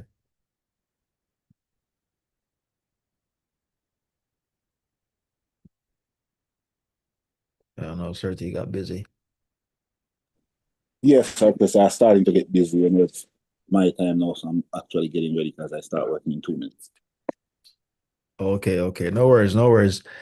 Yeah, man, and we're right on time. It's a few minutes away from 12 o'clock. And so I will post some of these things that I, collected the information that I collected to help with today's lesson, you know. Um, oh, one more thing before I forget. Yes, I forgot. I have to touch on this a little bit. The non-dominant hand. Yes, let's touch on this before we part. Why is it important to write with your non-dominant hand? Primarily the left hand. As I said earlier, the left hand is 90% of the population. That's our non-dominant hand. I don't know if any one of us here, just to prove my point, are left-handed. But I promise you, most of us here are right-handed. You know, most of us who are here, we have Charmin, Devon, myself, Ira, Janice, Mark, and Sir T. I'm not sure who's Ira, but if you are new here, I'm not sure. Welcome. Thanks for joining. But just to prove my point, I can bet most of us here are right-handed. Some of us might be ambidextrous, but even when you're ambidextrous, you still have one hand that's more dominant than the other. Or one hand that you use most of the time, even if you can use your left hand effectively, you still use your right hand to do most of the stuff, but you can use your left hand, however, effectively, um, in some cases. And interestingly, we all use our left hand, the non-dominant hand, but we use it subconsciously. It's always a subconscious doing. We are never really conscious when we're using our left hand, like completely oblivious, because the left hand is the helping hand. It's the hand that's used to hold something so that you can use your dominant hand to attend to it. So you're not even paying attention to like your cell phone in your left hand. I mean, it's so simple. It feels weird to hold your cell phone in your right hand to use your left hand because it's not your dominant hand, but you put it in your left hand and it feels normal, it feels natural. So it has its purpose. It doesn't mean that it's not used. It just means that there's a hand that you use more dominantly. And why we want to change that is for the purpose of the brain. It's only for the brain to increase the brain's productivity. It's not anything to change what I call it now, the balance in which we use our hand. We're going to still use our left hand maybe in the same, manner. But the exercises that we're talking about, the writing exercise with the left hand, and only in cursive, not in block letters, but cursive writing. And I find it kind of strange where even my left hand writing in cursive is better than my right hand, or it feels more normal. I haven't write with my right hand in cursive in so long that when I'm trying to do it, I'm all over the place. It's legible, but it's not, I'm making all type of mistakes. But when I write with my left hand, which is my non-dominant hand, because I've been practicing writing with my left hand for such a lengthy time, um, it flows. It flows better than my right hand. The right hand writing looks better, but my left hand flows. I make very little mistakes, few mistakes writing with my left hand cursive. It's crazy. But in the beginning, it was not like that. A lot of mistakes in the beginning. All right. Well, let's go over this, guys, and then we're going to close out. What this says about writing with your non-dominant hand. For most people, the left hand can have some fascinating effects on the brain. While it may be or may feel awkward at first, as Ford mentioned, that discomfort is actually part of the neurological benefit. Here's what's happening beneath the surface. Increased brain activation using your non-dominant hand requires more conscious effort, meaning that you have to think of what you're doing. And when you're doing your left hand, the non-dominant hand, you're doing something that we call um, at first you're unconscious incompetent. Okay? Unconscious incompetence, meaning that you don't know what you're doing. You have zero idea what you're doing. You just try a thing. But after a while, it changes. All right. So in the beginning, it requires conscious effort because incompetent, you're in the unconscious incompetent. You don't know what you don't know. You don't know what you're doing.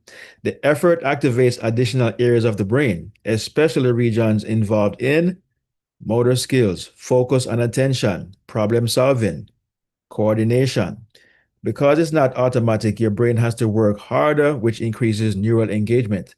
So it's like exercise. The muscles don't grow if you don't work them. But at the minute you start to tear up those muscles from lifting weights, the muscle starts to grow. The same thing happening right here in your brain. The very same thing, no different. The brain is actually a muscle, that operates consciousness. And so that's why it's important to effectively increase or strengthen the brain. Luckily, you don't have to lift weights. To increase the brain's power or whatever is very simple exercises, unlike lifting weights. Okay. Strengthens. It says number 2, strengthens neural connections or neuroplasticity. When you switch hands, you force the brain to build neural pathways. This process is called neuroplasticity, the brain's ability to recognize and adapt. Practicing with your left hand strengthens communication between hemispheres, engages the corpus callosum, the bridge between the left and the right hemisphere. So the corpus callosum is a bridge that joins the two hemispheres, right? The right and the left. It improves its overall cognition, flexibility. It's essentially a brain workout. All right. You're working out your brain. Number 3, it encourages creative thinking for right-handed people.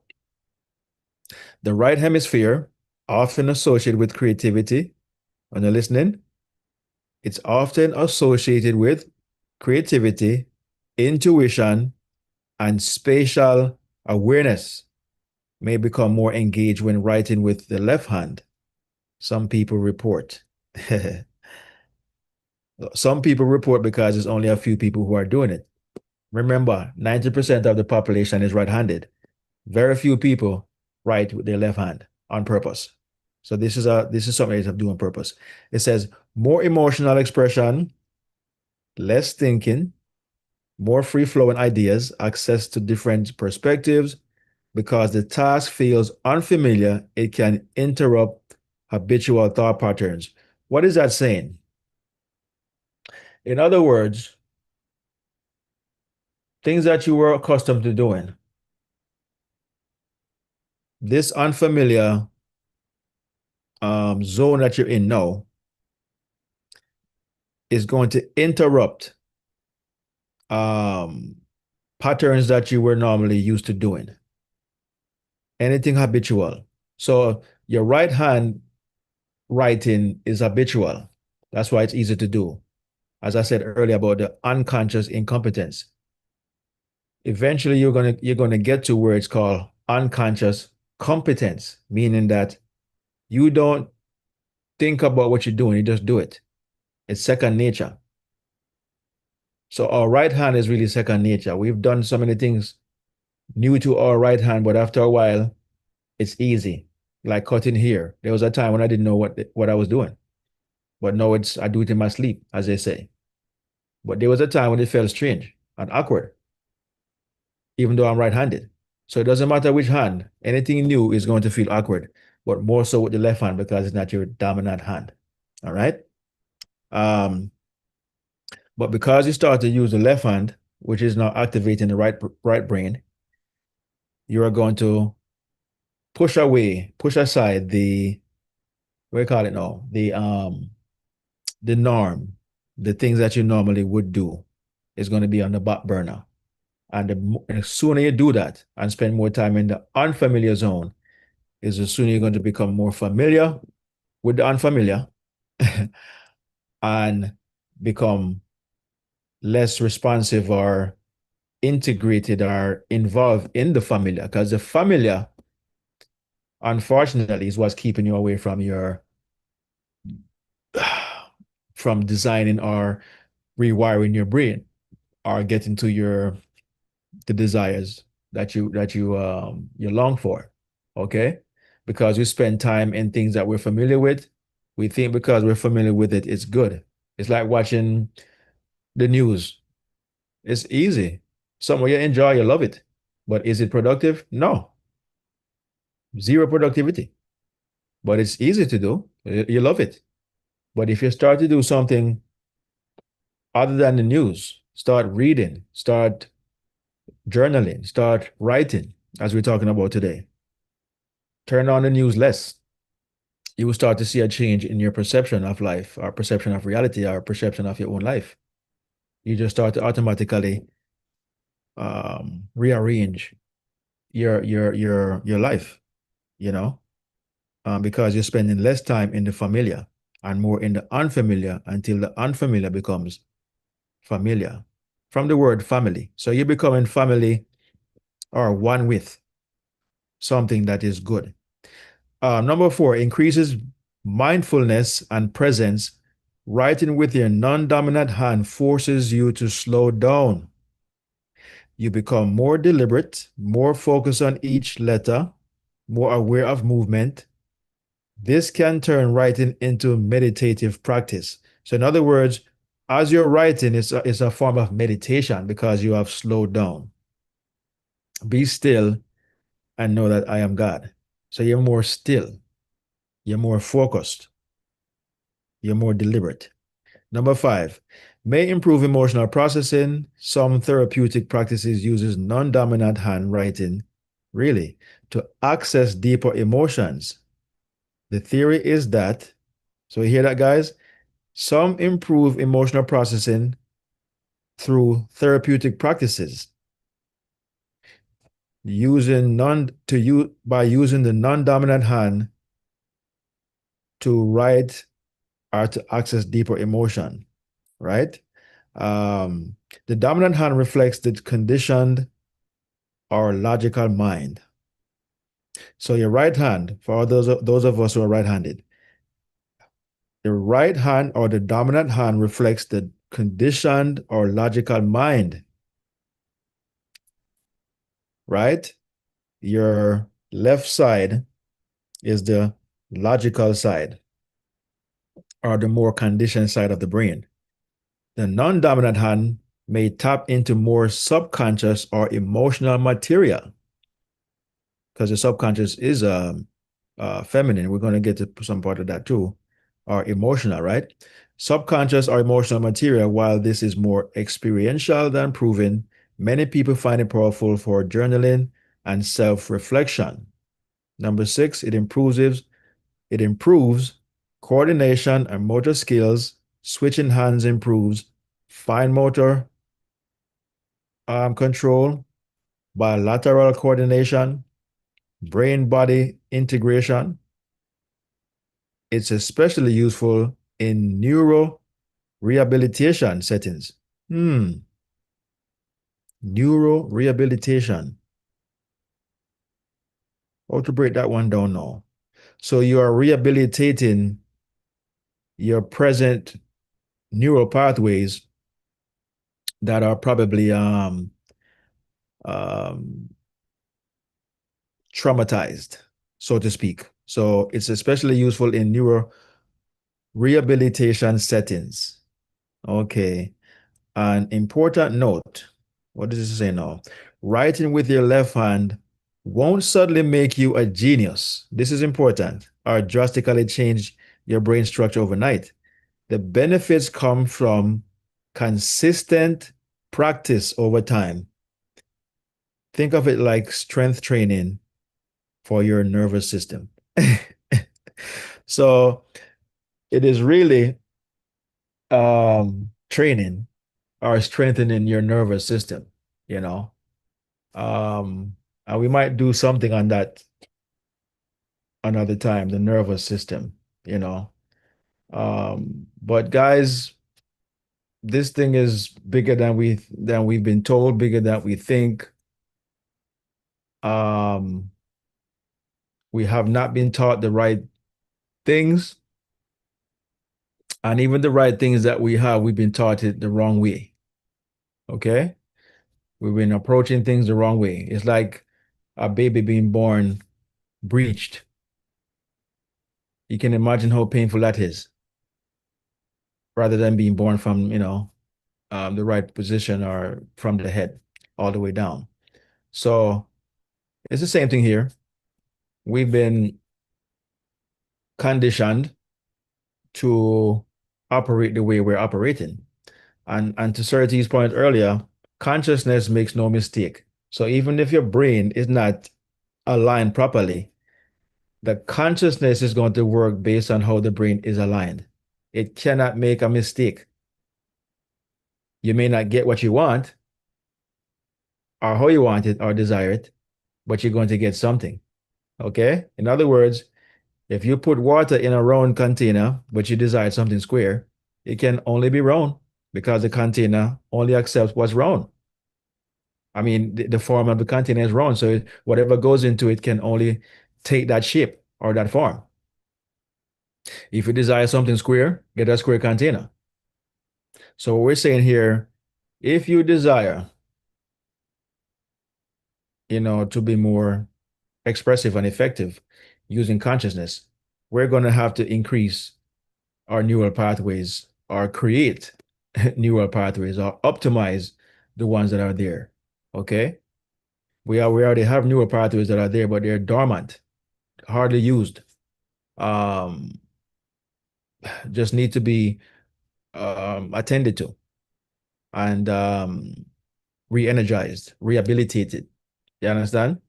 Um, and for the ones that we don't have, those are the ones that are more important. The ones that we have, but the ones that we don't, man, that's just the icing on the cake right there. Because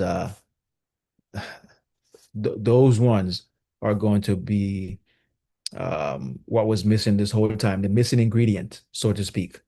Okay, we have that one ingredient that was always missing that would just take this thing above and beyond.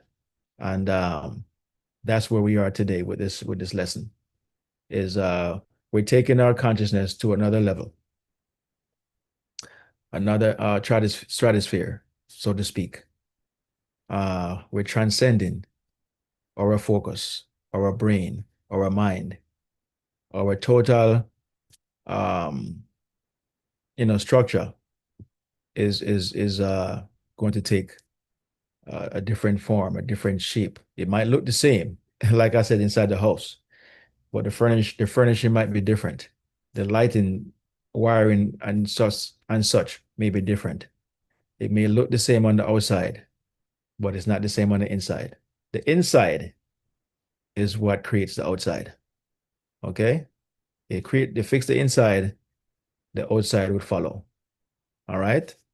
Mind before matter. Mind creates and manages matter. So we have to optimize our brain so we can optimize our mind, our consciousness. Look like Serti just fell off from the chat, probably on his way to work. But any, anything you guys have to say or questions, anything like that before we part? Like I said, I will post all these things I jotted down or got from Chat GPT to cover this topic. It was a very in-depth topic because it needed to be in-depth, Anything? No? All right. Well, we're going to have the recording for you guys to go back over anyways. We're going to post that inside the chat today. So look out for that. But just want to thank you all for being here. Again, today's topic was manifesting through the written word. All right. In the beginning was the word, and the word was God, and the word was with God, and the word became flesh. In the beginning was your thoughts, and the thought is God, and the thought was with God. But when the thought was written down, it became flesh and dwelt among us. You understand? And that's what consciousness works. First thought, then blueprint, blue ink, and then manifestation into the physical expression of the wish that you had from the very beginning. All right. So love you guys. Wonderful class today. Hope it was fulfilling. We'll catch you guys next week on the next one. In the meantime, enjoy the rest of your day and your week until we meet again. Over and out. Peace and love.